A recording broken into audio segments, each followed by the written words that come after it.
마태복음 16장 18절 19절 말씀. 오늘도 이 말씀 가운데 하나님의 은혜가 함께하기를 바랍니다. 또 내가 내게 이르노니 너는 베드로라. 내가 이 반석 위에 내 교회를 세우리니 은부의 권세가 이기지 못하리라.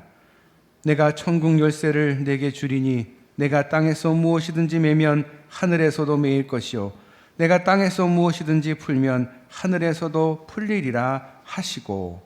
아멘. 할렐루야. 우리 이곳에 오신 우리 모든 성도님들께 주님의 은혜가 함께하기를 축복합니다.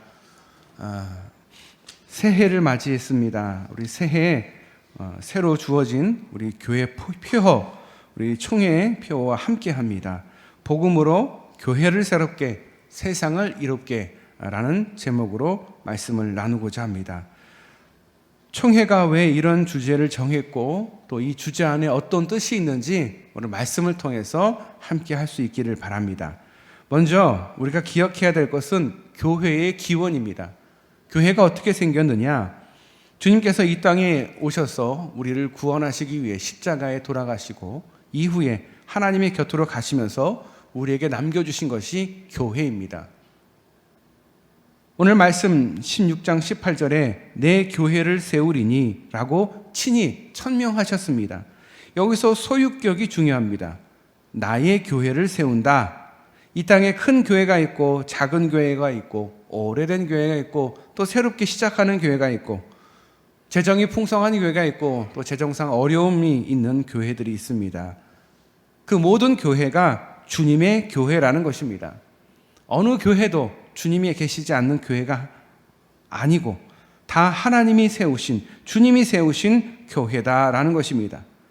예수님은 이 말씀을 가이사랴 빌립보에서 하셨습니다. 이 가이사랴라는 것은 황제의 이름입니다. 빌립보는 그 성의 왕입니다. 도시에는 황제가 곧 하나님이었습니다. 황제가 곧 하나님의 아들이었습니다. 분봉왕이 하나님이었습니다. 귀신이 득실거리는 그 도시 한복판에서 예수님과 제자들을 무시하고 복음을 받아들이지 않는 그 도시 한복판에서 주님이 말씀하십니다. 사람들이 나를 누구라 하더냐? 선지자 중에 한 사람이라고 얘기합니다. 당신을 하나님의 아들이라고 믿는 사람은 없었습니다. 메시아로 믿는 사람도 없었습니다. 주님이 다시 제자들에게 물으십니다. 그럼 너희는 나를 누구라 하느냐? 베드로가 울먹이면서 주님 앞에 섭니다. 주는 그리스도시요 살아계신 하나님의 아들이시니이다. 하나님이 왕이십니다. 하나님이 역사의 주인이십니다. 당신만이 메시아 구세주이십니다. 당신만이 희망이십니다. 라고 말한 것입니다. 이 고백이 여러분의 고백이 되기를 축복합니다. 교회는 그 고백 위에 세워진 교회입니다. 에덴 동산 이후에 세상은 언제나 위기였습니다. 그때도 위기였고 지금도 위기고 여전히 위기일 것입니다. 예수께서 교회를 세우라 말씀하신 그 때에도 그리고 지금도 세상은 언제나 위기였습니다. 문제가 많은 세상을 어떻게 치유할 수 있을까? 하나님, 우리 교회 이 세상을 어떻게 할까요? 물어보면 성경의 대답은 의외로 단순하고 간단합니다. 문제도 하나요, 해결책도 하나입니다. 문제는 죄의 문제요, 해결책은 오직 예수, 오직 복음입니다. 이르시되 때가 찼고 하나님의 나라가 가까이 왔으니 회개하고 복음을 믿으라. 내가 복음을 부끄러워하지 아니하노니 이 복음은 모든 믿는 자에게 구원을 주시는 하나님의 능력이 됨이라. 다른 복음은 없나니 우리가 너에게 전한 복음 외에 다른 복음을 전하면 저주를 받을지어다. 아멘. 세상의 희망이 사라질 때 언제나 교회는 세상의 희망이었습니다. 온 땅이 흔들릴 때도 마찬가지였습니다. 주님께서 베드로에게 말씀하셨습니다. 너는 베드로라. 내가 이 반석 위에 내 교회를 세우리니. 베드로의 교회가 세워진 것이 아닙니다. 너는 베드로라. 여기서 베드로의 의미는 조약돌, 작은 돌덩이라는 이야기입니다. 그 돌멩이 하나를 얘기하고 있는 것입니다. 반석 위에라는 말씀에는 반석, 주는 그리스도시요 살아계신 하나님의 아들이십니다라는 그 신앙 고백, 그 돌덩이 위에 신앙 고백이 선다는 것입니다. 그리고 그 신앙 고백의 대상이 되시는 예수 그리스도, 주님은 그분의 십자가 위에, 피 흘림 위에, 부활의 그 터전 위에 교회를 세우신 것입니다. 우리는 연약합니다. 우리는 넘어지고 쓰러지고 문제가 많습니다. 많은 이들에게 조롱받는 사람들입니다. 존경받지 못하는 사람들입니다. 그러나 하나님은 우리를 통해서 역사를 운행하십니다. 그래서 교회가 희망인 것입니다. 문제가 떠나고 온갖 절망이 사라지고 이 땅에 희망을 선포할 수 있는 이유는 교회가 있기 때문입니다. 많은 이들이 교회를 흔들어 넘어뜨리려고 합니다. 하지만 교회가 희망이기 때문에 그럴 수가 없습니다. 교회가 희망이 될 수 있는 이유, 예수님께서 두 가지 선물을 주셨기 때문입니다. 첫 번째 선물은 교회는 기도라는 천국 열쇠를 가진 공동체입니다. 내가 천국 열쇠를 내게 주리니 내가 땅에서 무엇이든지 매면 하늘에서도 매일 것이요 내가 땅에서 무엇이든지 풀면 하늘에서도 풀리리라. 내가 내게 천국 열쇠를 맡기겠다. 땅에서 무엇이든지 매면 하늘에서 듣고 맬 것이다. 그렇게 말씀하셨습니다. 또한 내가 땅에서 무엇이든지 풀면 내가 듣고 하늘에서 풀게 될 것이다 말씀하셨습니다. 이 교회에는 천국 열쇠가 있습니다. 이것에 와서 기도하면 지옥의 문이 닫히고 천국의 문이 열리게 될 것입니다. 우리의 인생, 그 인생에 짊어지고 살아왔던 온갖 저주, 그것이 떠나갈 것이요 천국의 문이, 축복의 문이 열리게 될 것입니다. 질병과 가난이 떠나게 될 것입니다. 하나님의 은혜가 임하게 될 것입니다. 절망이 사라지고 희망이 생길 것입니다. 희망의 문이 열리게 될 것입니다. 둘째로 교회는 음부의 권세를 이기는 힘을 가진 공동체입니다. 우리를 괴롭히는 온갖 더러운 영들이 우리를 실패로 몰아가는 절망과 좌절들이, 우리를 쓰러뜨리고 넘어뜨리려고 하는 온갖 질병과 문제들이 우리를 괴롭히고 있습니다. 그러나 믿음으로 기도하면, 말씀을 붙들면 음부의 권세가 이기지 못합니다. 절대 이기지 못합니다.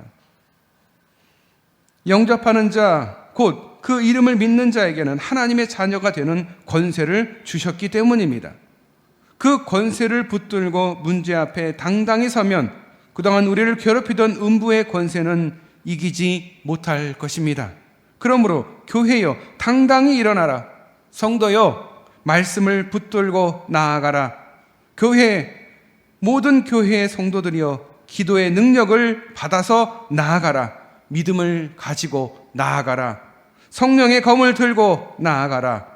우리가 믿음으로 가는 곳곳마다 음부의 권세가 이기지 못하리라 하신 말씀을 기억하는 저와 여러분 되시기를 축복합니다.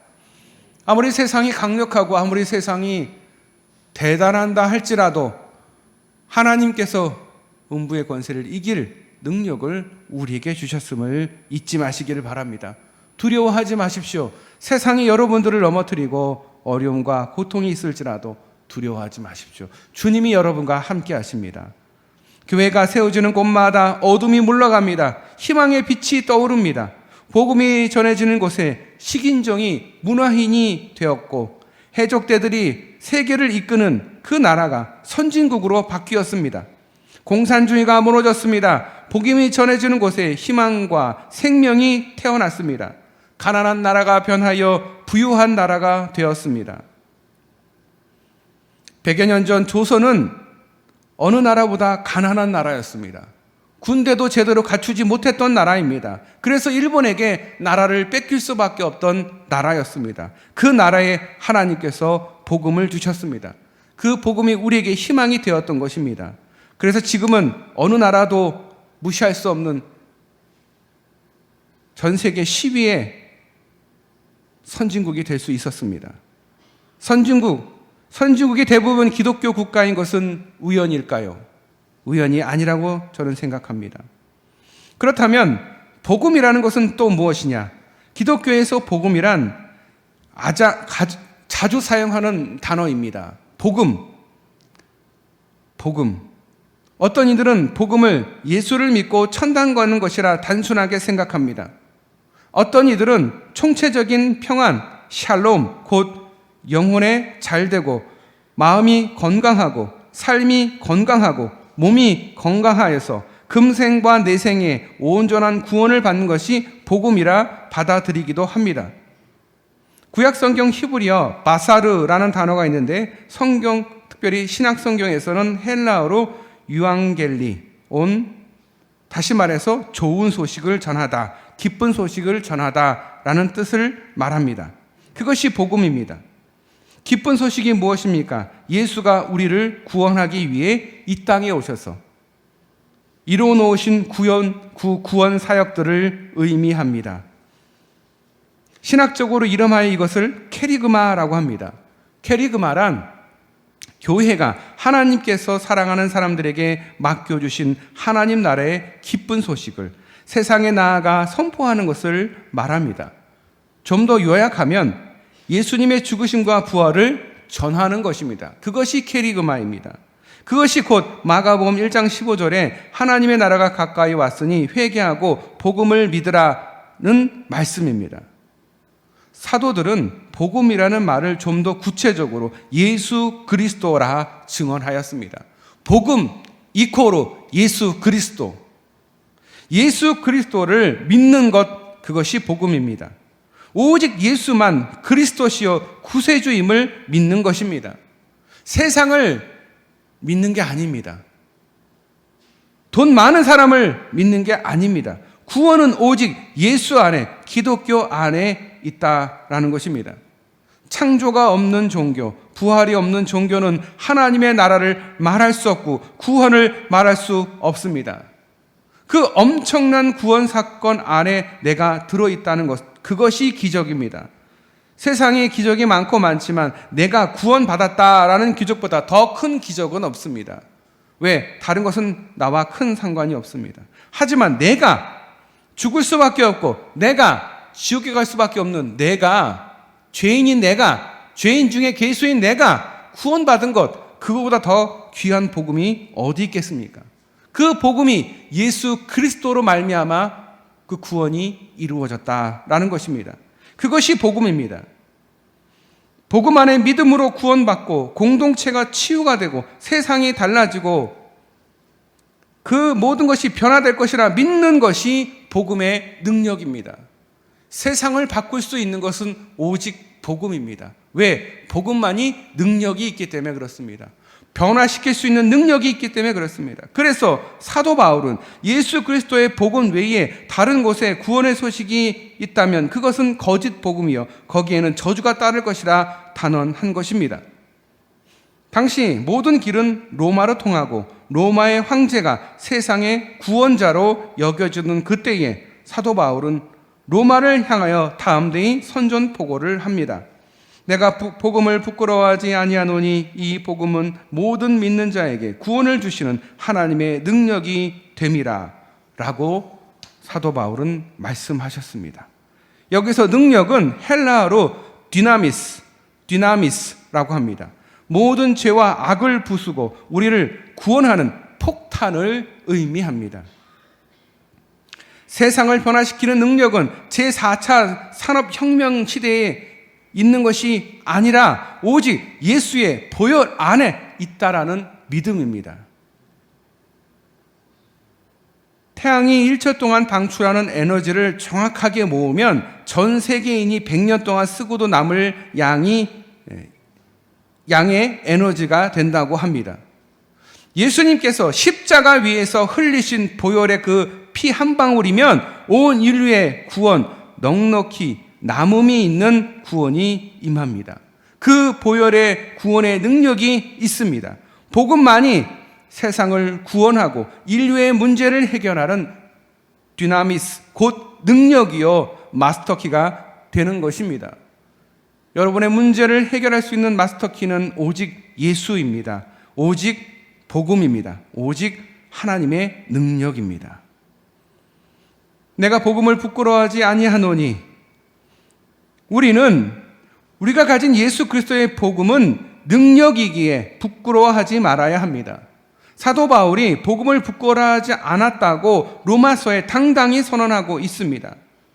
그런데 사도 바울이 되기 전 사울이었을 때, 그 복음을 부끄러워하였던 청년이었을 때, 그는 나사렛 목수 아들 예수가 하나님의 아들이라는 얘기를 듣고, 아니 그 사람이 어떻게 하나님의 아들이야? 어떻게 그게 구세주가 돼? 어떻게 그가 십자가에 죽었는데, 피 흘리고 죽었는데 어떻게 그가 구원을 우리에게 줄 수가 있어? 어떻게 그가 부활할 수 있겠어? 라는, 그건 터무니없는 말이야 라고 믿었습니다. 그래서 예수를 믿는 사람들을 잡아 핍박하기 위해서 다메섹 도상으로 넘어갈 때에 부활하신 예수 그리스도를 만나게 됩니다. 바로 이 예수를 증거하는 것이 복음이라는 사실을 깨닫고 나는 복음을 부끄러워하지 않겠다 외쳤던 것입니다. 사람이 완전히 180도 달라졌던 것입니다. 당시 로마는 영원히 세계를 지배할 줄 알았습니다. 로마의 황제는 신의 아들이요 신으로 숭배를 받았습니다. 그러나 바울은 알았습니다. 바울은 믿었습니다. 로마는 무너질 것이다. 하나님의 나라만이 영원한 것이다. 로마의 황제는 그냥 인간일 뿐이다. 오직 구세주 하나님의 아들 예수 한 분뿐이시다. 그분이 십자가에 돌아가신 그 죽음만이 대속의 죽음이요 그를 믿는 모든 자는 구원을 받을 것이다 라는 믿음. 그분은 다시 살아나셨고 그분은 다시 승천하셨습니다. 다시 역사를 바꾸실 것이고 다시 심판주로 이 땅에 오실 것입니다. 복음을 전하는 것을 나는 부끄러워하지 않겠다라고 선언하고 있습니다. 교회의 목적은 영광스러운 그 복음을 전하는 일이요 복음으로 세상을 치유하는 것입니다. 오직 예수로 세상을 치유하는 것입니다. 어떤 사람도 어떤 정부의 제도도 이 세상을 치유할 수 없습니다. 오직 예수만이 치유할 수 있습니다. 그러므로 교회는 새로워져야 합니다. 코로나19 바이러스로 인해서 한국교회는 큰 어려움에 빠졌습니다. 교인 수는 점점 줄어들고 교회는 점점 약해지고 문을 닫는 교회가 수천 개의 교회가 되고 교회를 떠나는 사람이 몇백만 명 되고 있습니다. 내적인 어려움, 외적인 비난을 동시에 받고 있습니다. 어찌 보면 그동안 한국교회의 문제점들이 코로나 바이러스를 통해서 적나라하게 드러나고 있는 것입니다. 한국교회는 가시적 교회와 외형의 절대화와 그리고 물질주의, 번영주의 복음에 빠져 본질을 놓쳐버렸습니다. 교회의 본질이 무엇입니까? 교회는 기도하는 집입니다. 교회는 이윤을 추구하거나 많은 것을 남기는 곳이 아닙니다. 교회는 다음 세대를 위한 미랄이 되는 곳이 교회입니다. 하나님이 주신 그 복음을 전하는 곳이 교회입니다. 그런데 이것을 게을리하자 교회는 더욱 어려움을 당하게 됩니다. 많은 사람들이 교회를 손가락질합니다. 왜? 교회를 믿었는데, 교회는 안 그랬으면 했는데, 그래서 손가락질과 많은 비난을 받고 있습니다. 여러분 보리새우 아시죠? 보리새우가 성장하면서 그 껍질을 벗습니다. 껍질을 벗을 때마다 조금씩 더 성장해 나갑니다. 그러나 껍질이 너무 두꺼워져서 더 이상 벗지 못하면 결국 그 보리새우는 죽고 맙니다. 껍질을 벗는다는 말을 신앙의 용어로 바꾼다면 새로워진다라는 것 아닐까요? 교회는 그동안 추구했던 성장주의, 물질주의, 번영주의 껍질을 벗고 새로워져야 합니다. 그래야 살 수가 있습니다. 교회에 주신 소명을 다시금 굳게 붙잡아야 합니다. 주님은 이렇게 말씀하셨습니다. 너희는 세상의 빛과 소금이다. 교회는 어두운 세상을 비추기 위해 존재합니다. 고통 속에 썩어져가는 사람들의 마음을 어루만지는 것이 교회입니다. 사도행전 2장부터 시작되는 초대교회, 기존의 유대교회와는 확연히 다른 그런 공동체였습니다. 새로운 교회의 출현이었습니다. 새로운 시작이었습니다. 유대교의 껍질을 벗어버리고 복음으로 새로워진 교회, 민족과 인종의 그 경계를 초월한 사랑의 신앙 공동체이며 죄인들을 구원하는 은총의 통로, 그것이 교회였습니다. 으뜸이 되고자 하는 그 세상 경영 방침의 반기를 들고 스스로 종이 되고자 자발적 섬김과 포기를 실천하는 공동체가 교회였습니다. 세상에 없던 세계를 만들어가는 공동체였습니다. 한국교회의 위기는 인구 감소, 코로나가 위기가 아닙니다. 세상이 추구하는 껍질들을 벗어버린 일에 소홀했기 때문에 한국교회의 위기가 닥친 것입니다. 옛날에 하던 대로, 옛날에 하던 그 방식대로, 그 생각대로 살아왔기 때문에 그 껍질 안에서 더 견고히 있었기 때문에 새로워지지 못했기 때문에 교회가 이렇게 위기에 처한 것입니다. 옛날 생각들, 옛날의 그 사상들로 생각하고 살아가다 보니 새로운 세상에 적응하지 못하고 새로운 세상을 따라가다 보니 결국은 제대로 따라가지 못해 한국교회는 위기를 맞이하게 된 것입니다. 세상은 너무도 많이 변해갔습니다. 생각과 삶과 사회가 많이 변했지만 교회는 여전히 변화되지 못하고 있습니다. 교회의 본질은 변화만 되지 않습니다. 변화하면 안 됩니다. 교회의 본질을 변화시킬 수는 없습니다. 하지만 그 외에 외형적인 것들, 생각들은 분명히 변화가 있어야 합니다. 개신교는 개혁의 교회입니다. 예전 생각들, 예전의 신앙들, 예전의 신학 가지고는 절대 이 세상을 선도할 수가 없습니다. 그들을 치유할 수도 없습니다. 능력은 다른 곳에서 나오는 것이 아닙니다. 기도에서 나옵니다. 하지만 우리를 보십시오. 우리가 열심히 기도하고 있나? 여러분 스스로를 자문해 보세요. 얼마나 기도하고 있나?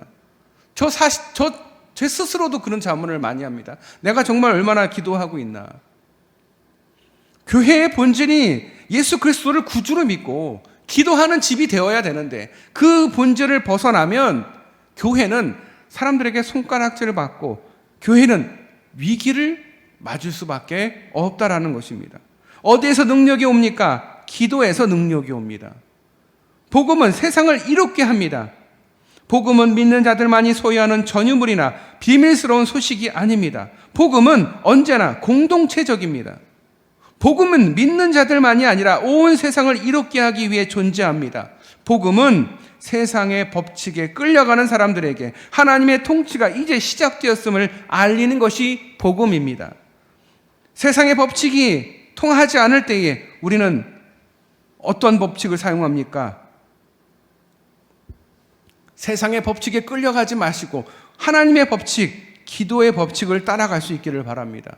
그리하여 공의와 정의의 법칙, 공평과 사랑의 법칙, 용서와 화해의 법칙, 섬김과 희생의 법칙이 적용되는 나라가 될 수 있도록 함께 동참하실 수 있기를 바랍니다. 일본에게 식민지를 당하던 때에 하나님께서 우리에게 복음을 주셨습니다. 우리나라에 복음이 선포되었을 때에 이제 하나님이 이 나라를 다스리신다. 우리나라를 통치하는 것은 일본이 아니라 선포하였습니다. 하나님 통치의 선포는 곧 정의와 공의를 세우는 일에 믿는 이들의 참여가 시작되는 시초가 되었습니다. 그들은 목숨을 아끼지 않았습니다. 복음을 믿었기 때문입니다. 뿐만 아니라 믿지 않은 온 백성들은 독립운동에 자발적으로 동참케 하였습니다. 그 겨자씨 같은 작은 참여들이 마침내 대한 독립을 이루어내었습니다. 복음으로 세상의 정의와 공의가 바로 세워진 것입니다. 복음은 삐뚤어지고 뒤틀려진 것을 바르게 합니다. 복음은 믿는 이들만 이롭게 하지 않습니다. 복음은 모든 공동체를, 세상을 이롭게 합니다. 그래서 복음이 이 세상을 이롭게 할 수 있다는 거예요. 복음이 세상을 이롭게 할 수 있는 이유는 그 복음이 능력이 있기 때문에 그렇습니다. 그 능력은 어디서 옵니까? 주님께로부터 옵니다. 우리가 능력을 행하기 위해서는 뭘 해야 됩니까? 기도해야 됩니다. 기도의 자리에 나오시는 저와 여러분 되시기를 축복합니다. 이 사실을 믿고 이 세상을 살아갈 때에 이 세상에 이롭게 사용되는 저와 여러분 되시기를 축복합니다. 기도하겠습니다. 아버지 하나님, 올 2022년 새로운 표로 주님 앞에 나아갑니다. 이 세상을 바라보며 참 안타깝고 이 세상의 위기를 보며 우리는 어떻게 해야 될지 참 고민이 많습니다. 하나님, 복음으로 교회를 새롭게, 세상을 이롭게 할 수 있게 하여 주시옵소서. 우리에게 주신 능력이 복음임을 잊지 않게 하여 주시고 기도하게 하여 주시옵소서. 우리 교회는 기도하는 집이라 저희는 믿습니다. 기도하기에 기뻐하며 기도하기에 힘쓰는 저희들이 되게 하여 주시옵소서. 그래서 세상에 이로운 존재들이 되게 하여 주시옵소서. 그래서 교회를 이 위기 속에서 새롭게 구원할 수 있게 하여 주시옵소서. 우리를 사랑하시고 우리를 구원하신 예수님의 이름으로 간절히 기도드리옵나이다.